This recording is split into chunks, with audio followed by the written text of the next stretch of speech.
متاع في الدنيا ثم إلينا مرجعهم ثم نذيقهم العذاب الشديد بما كانوا يكفرون. واتل عليهم نبأ نوح إذ قال لقومه يا قوم إن كان كبر عليكم مقامي وتذكيري بآيات الله فعلى الله توكلت فأجمعوا أمركم وشركاءكم ثم لا يكن أمركم عليكم غمة ثم قضوا إلي ولا تنظرون. فإن توليتم فما سألتكم من أجر إن أجري إلا على الله وأمرت أن أكون من المسلمين. فكذبوه فنجيناه ومن معه في الفلك وجعلناهم خلائف وأغرقنا الذين كذبوا بآياتنا فانظر كيف كان عاقبة المنذرين. ثم بعثنا من بعده رسلا إلى قومهم فجاءوهم بالبينات فما كانوا ليؤمنوا بما كذبوا به من قبل كذلك نطبع على قلوب المعتدين. ثم بعثنا من بعدهم موسى وهارون إلى فرعون وملئه بآياتنا فاستكبروا وكانوا قوما مجرمين. فلما جاءهم الحق من عندنا قالوا إن هذا لسحر مبين. قال موسى أتقولون للحق لما جاءكم أسحر هذا ولا يفلح الساحرون.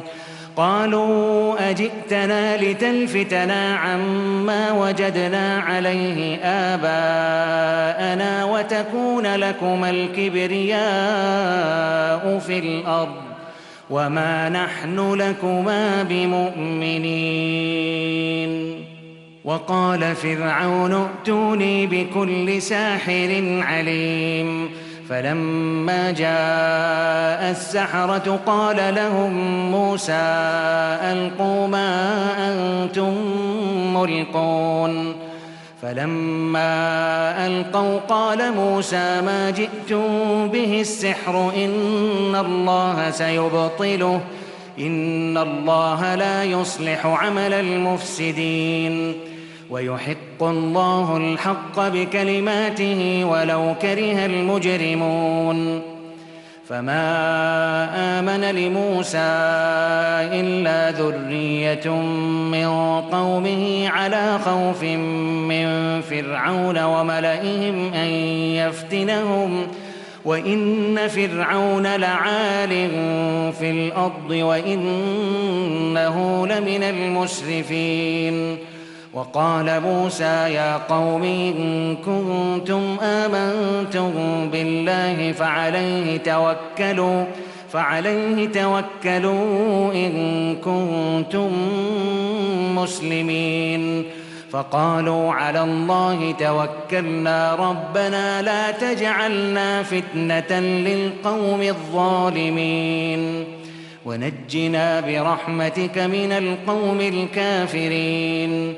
وأوحينا إلى موسى وأخيه أن تبوأ لقومكما بمصر بيوتا واجعلوا بيوتكم قبلة وأقيموا الصلاة وبشر المؤمنين.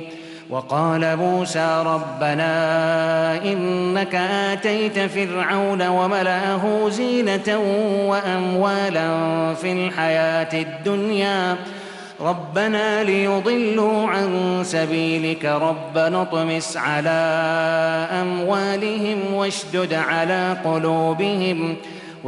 على قلوبهم فلا يؤمنوا حتى يروا العذاب الأليم. قال قد أجيبت دعوتكما فاستقيما ولا تتبعان سبيل الذين لا يعلمون وجاوزنا ببني إسرائيل البحر فأتبعهم فرعون وجنوده بغيا وعدوا حتى إذا أدركه الغرق قال آمنت أنه لا إله إلا الذي آمنت به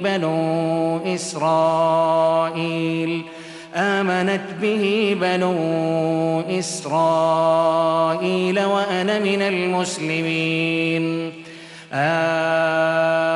الآن وقد عصيت قبل وكنت من المفسدين فاليوم ننجيك ببدنك لتكون لمن خلفك آية وإن كثيرا من الناس عن آياتنا لغافلون ولقد بوأنا بني إسرائيل مبوأ صدق ورزقناهم من الطيبات فما اختلفوا حتى جاءهم العلم إن ربك يقضي بينهم يوم القيامة فيما كانوا فيه يختلفون فإن كنت في شك مما أنزلنا إليك فاسأل الذين يقرؤون الكتاب من قبلك لقد جاءك الحق من ربك فلا تكونن من الممترين ولا تكونن من الذين كذبوا بآيات الله فتكون من الخاسرين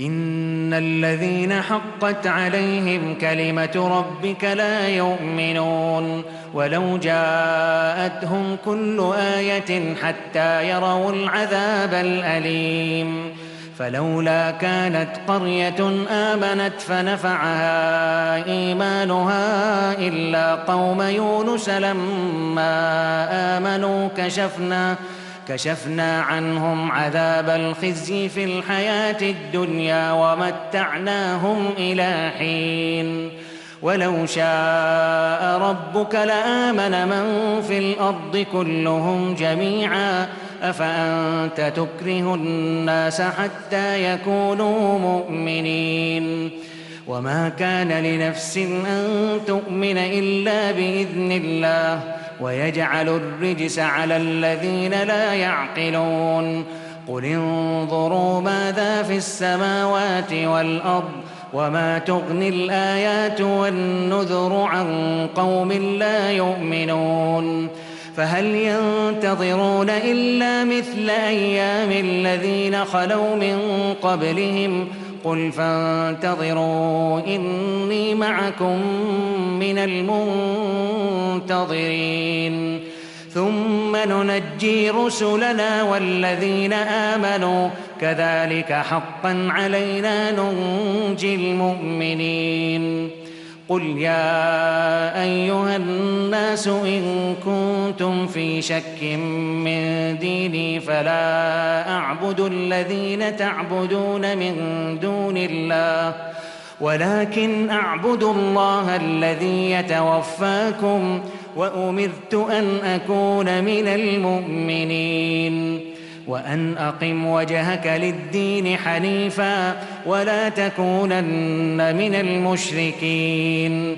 ولا تدع من دون الله ما لا ينفعك ولا يضرك فإن فعلت فإنك إذا من الظالمين وإن يمسسك الله بضر فلا كاشف له إلا هو وإن يردك بخير فلا راد لفضله يصيب به من يشاء من عباده وهو الغفور الرحيم قل يا أيها الناس قد جاءكم الحق من ربكم فمن اهتدى فإنما يهتدي لنفسه ومن ضل فإنما يضل عليها وما أنا عليكم بوكيل واتبع ما يوحى إليك واصبر حتى يحكم الله وهو خير الحاكمين. بسم الله الرحمن الرحيم. ألف لام را كتاب أحكمت آياته ثم فصلت من لدن حكيم خبير ألا تعبدوا إلا الله إنني لكم منه نذير وبشير وأن استغفروا ربكم ثم توبوا إليه يمتعكم متاعا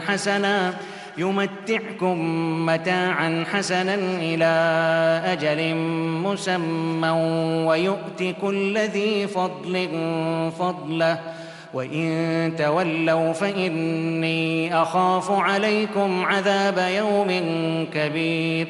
إلى الله مرجعكم وهو على كل شيء قدير. ألا إنهم يثنون صدورهم ليستخفوا منه ألا حين يستغشون ثيابهم يعلم ما يسرون وما يعلنون إنه عليم بذات الصدور. وما من دابة في الأرض إلا على الله رزقها ويعلم مستقرها ومستودعها